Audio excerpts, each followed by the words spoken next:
Welcome back, everybody, for another deep dive. This time we're cracking open Simon Sinek's Start With Why. You know, it's a classic for a reason. I mean, it really shifts your perspective on, like, leadership and what it takes to inspire people. And to help me break it all down, I've got an expert in leadership and organizational behavior joining me. Glad to be here.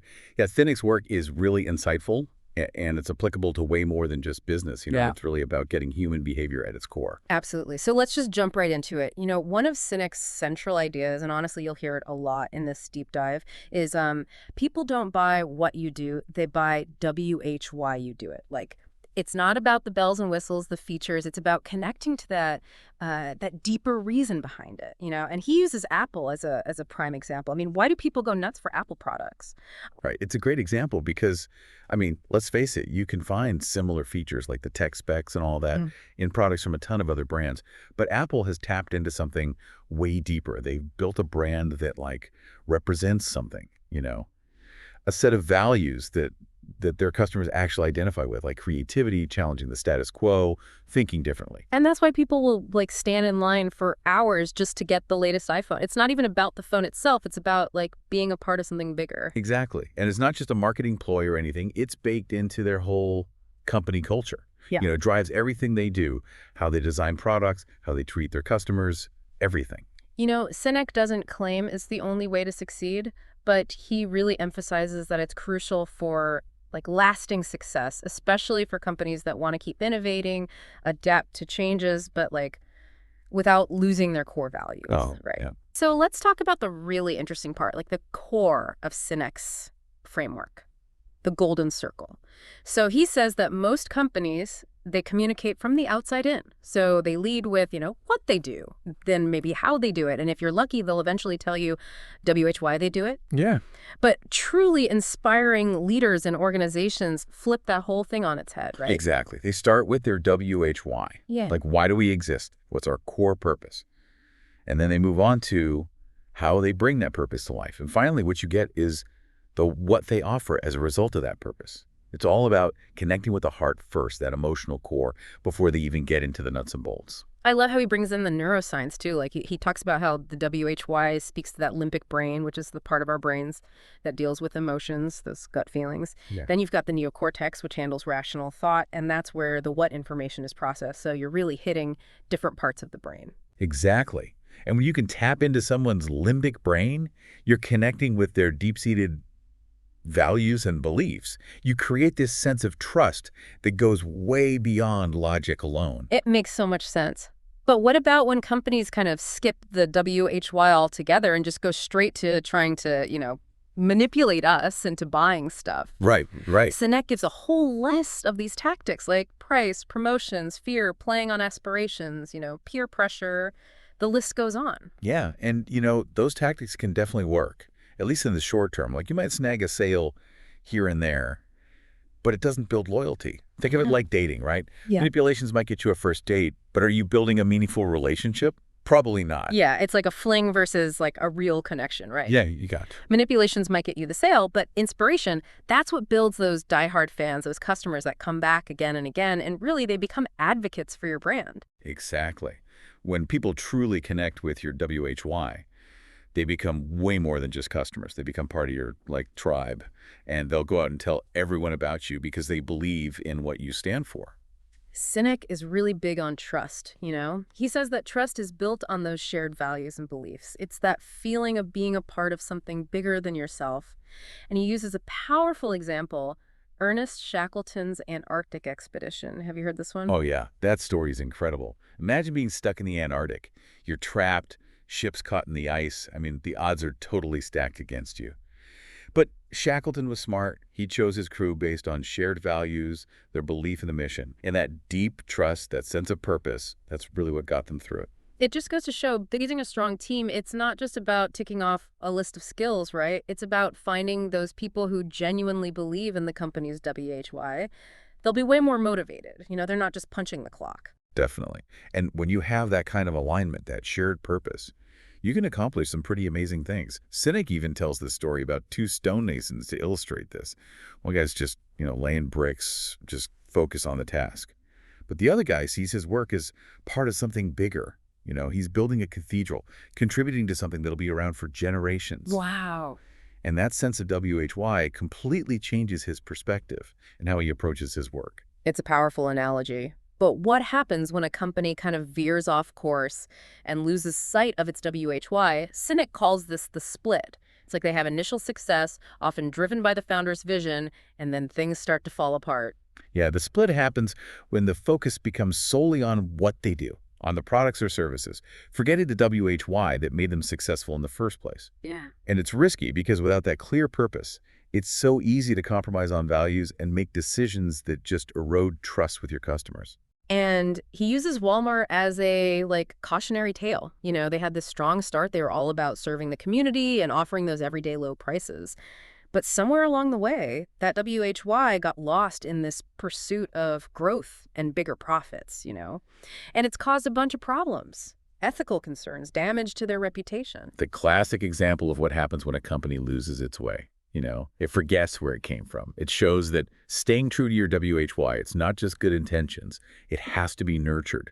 You have to reinforce it throughout the company, especially as it grows and changes. And part of that is understanding how leadership transitions can impact the WHY, right? He talks about Bill Gates leaving Microsoft and Steve Jobs leaving Apple. Both companies hit some rough patches when those visionary leaders stepped down.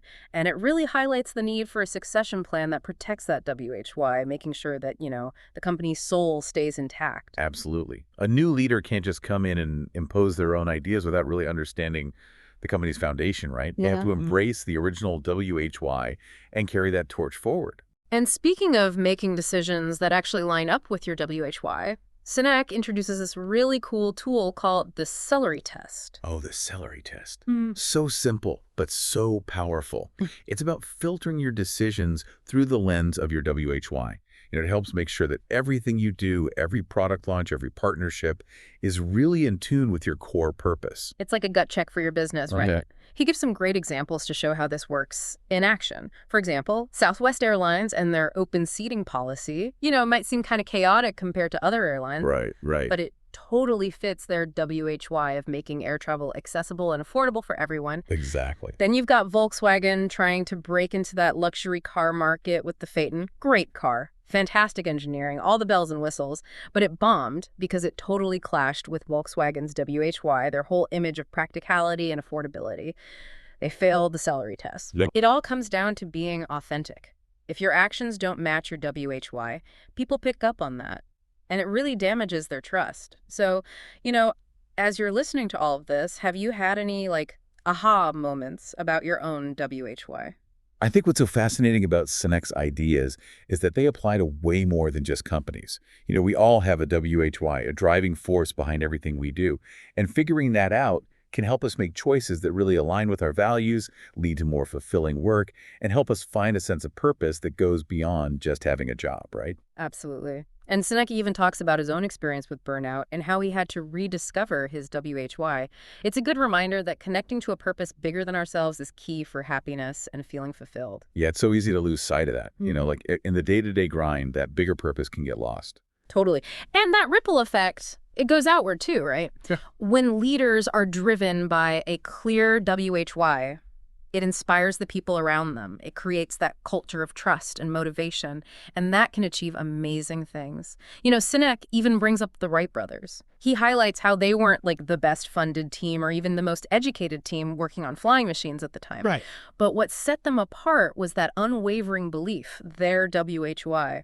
They were convinced that this invention would change the world. And it's interesting when you compare them to Samuel Pierpont Langley.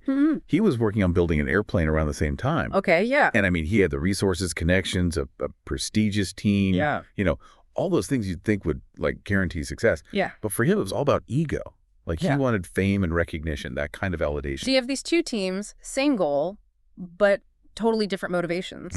And the results were totally different, too. The Wright brothers achieved sustained, controlled flight. Come on, that changed history. But Langley, he quit shortly after the Wright brothers' success. He just couldn't handle, the blow to his ego. It's such a perfect example of how a strong WHY can fuel that persistence and innovation, even when you hit roadblocks, you know? But like chasing external validation, that can make you fragile, less likely to bounce back from setbacks. It really shows that it's not about being the smartest or the most talented, you know? It's about believing in something bigger than yourself, something that pushes you to overcome those challenges and just keep moving forward. And when you have that unshakable conviction, you attract others who share that belief. It's like it draws them in. They want to be a part of something meaningful. It's like how movements are born, right? Yeah. Think about Dr. Martin Luther King Jr. He wasn't just fighting for equality, he was fighting for a better America, a more just America. And his ability to connect with people on that emotional level, to really articulate that WHY, that's what inspired millions to join him. Exactly. It wasn't about specific policies or strategies. It was about that shared vision, a world where people are judged by their character, not the color of their skin.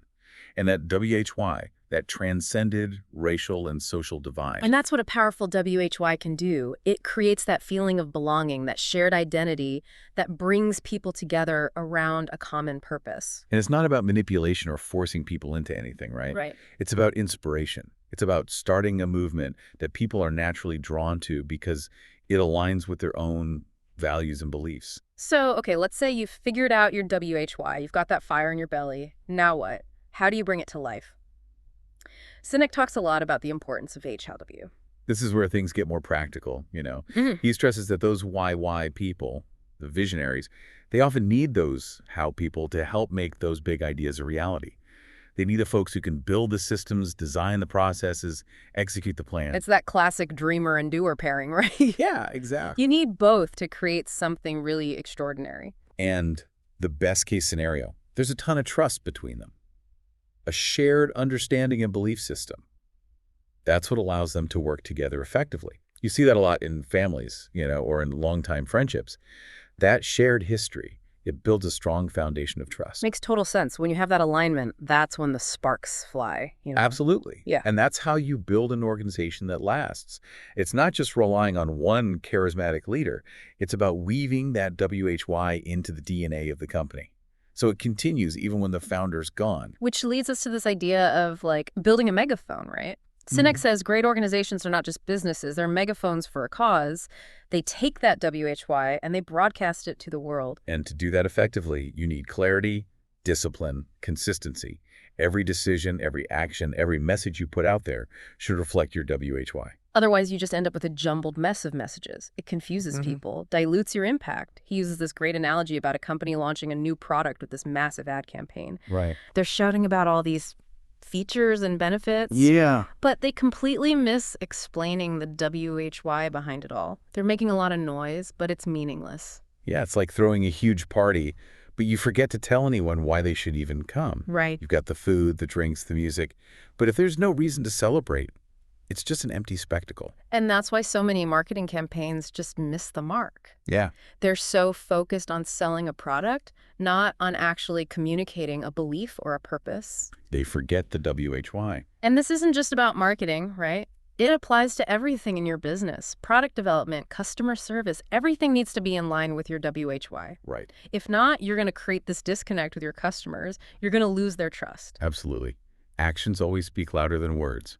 You can talk about your values all day long, but if your actions don't match up, people see right through that. It's about walking the walk, not just talking the talk. Exactly. That's how you build authenticity, how you build credibility. And ultimately, that's how you build a movement, not just a company, right? Yeah. Okay, so we've talked about WHY and how W, but what about the what? Like, how do we even figure out what we should be doing to actually bring that WHY to life? You have to remember that the what is always evolving, right? Yeah. It's that tangible expression of your WHY, but the specifics, the products, services, actions you take, those can change over time. The key is making sure they always connect back to that core purpose. He uses a great example to illustrate this. Ron Bruder, a real estate developer who focuses on revitalizing neglected areas. Yeah, Bruder's WHY is all about breathing life back into communities. And he's done that through all sorts of different whats over the years. He started with affordable housing, then moved on to brownfield redevelopment, and now he's even involved in peace-building efforts in the Middle East. So many different avenues. Right, but the underlying WHY, that belief in the power of community, that's remained constant. It's guiding his choices and inspiring other people to join him. And that's the beauty of having a clear why it can adapt and evolve to meet the changing needs of the world without straying from that core purpose. So it's not about finding that one perfect what for all time. It's about finding the right what for right now. The one that really lets you express your WHY in a meaningful and impactful way. Exactly, and that circles back to the importance of really knowing your WHY. Because once you get that core purpose, those whats, they become so much easier to identify. They're just tools to bring your WHY to life. And to help us figure out which whats are the right fit, we've got that handy celery test. Always. It's like a compass, pointing you toward the decisions that align with your core purpose. Helps you cut through all the noise and focus on what truly matters. And speaking of noise, how do we even know which advice to take, which ideas to chase after? We are bombarded with information these days. Books, articles, podcasts, social media. It can be so overwhelming. Absolutely, and that's where the celery test becomes even more important. It helps you decide which ideas are worth exploring, which ones genuinely click with your WHY. So instead of just blindly following every trend or so-called best practice that comes along, Right. we should always stop and ask ourselves, does this fit with my WHY? Exactly, and if it doesn't, it's probably not worth your time and energy. So the celery test, it's not just about making smart business decisions. It's about making choices that are true to ourselves, to our core purpose. Absolutely, and that's what leads to a more fulfilling and impactful life. We've covered so much ground. We've talked about the power of WHY, the importance of H how W, and how what is constantly changing and evolving. It really all comes back to that WHY, doesn't it? It really does. And finding your WHY, it's not always easy. It's not like you just snap your fingers and bam, you've got it. Right. It takes some real soul-searching, some self-reflection. Sinek suggests looking back at your life, not just the high points, but those times when you felt truly alive, engaged, even when things were rough. Like those moments that stick with you. Exactly. Sinek talks about Henry V, the English king who led his troops to victory at the Battle of Agincourt. Okay, yeah. Interesting thing is, Henry V, he wasn't like this born leader destined for greatness from day one. He had a tough upbringing, a lot of rebellion, self-doubt. It seems almost counterintuitive, doesn't it? Like those challenges, they actually shaped him into this incredible leader. It is fascinating. Yeah. But it was those experiences, those struggles, that gave him this deep empathy for his people. He really understood what they were going through. And that shared sense of purpose, defending their homeland, that's what inspired his troops to overcome those incredible odds. It wasn't just a battle, it was something much bigger. It really resonated with them on an emotional level. Sinek also talks about his own journey of discovering his WHY. He talks about going through this period of burnout. He felt lost, unfulfilled, even though he was successful on paper. Have you ever felt that way? Like you're just going through the motions, but something's missing? Oh, absolutely. It's easy to get caught up in chasing achievements, getting that external validation. And you think that's what'll bring you happiness. Yeah. But real fulfillment comes from aligning what you do with your WHY, with that deeper purpose that gives your life meaning. Sinek eventually realized that his WHY is to inspire others to do what inspires them. And you can just feel that passion when he talks. It's not just a job, it's a mission. He brings that energy to everything he does. It's contagious, right? Yeah. And it shows that finding your WHY isn't about, uncovering some big universal truth or something. It's about finding what really clicks with you, what drives you to make a difference in your own way. It's about making your mark. Exactly. Think of it this way. You're not just building a company or, launching a product. You're building a movement. You're creating a legacy that reflects your values and how you see the world. It's about igniting that spark in yourself and then letting it spread to others. So as we wrap up our deep dive into Start With Why, we want to leave you with this challenge. Take some time to really think about your own life. What are those moments, those experiences that really jump out at you? What lights you up? What kind of impact do you want to make on the world? Think about the times when you felt most energized, most fulfilled. What were you doing? Who were you with? What values were driving you?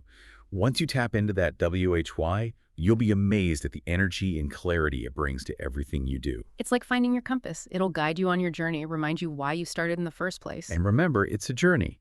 Your WHY will change and grow over time. Yeah. But keep it front and center.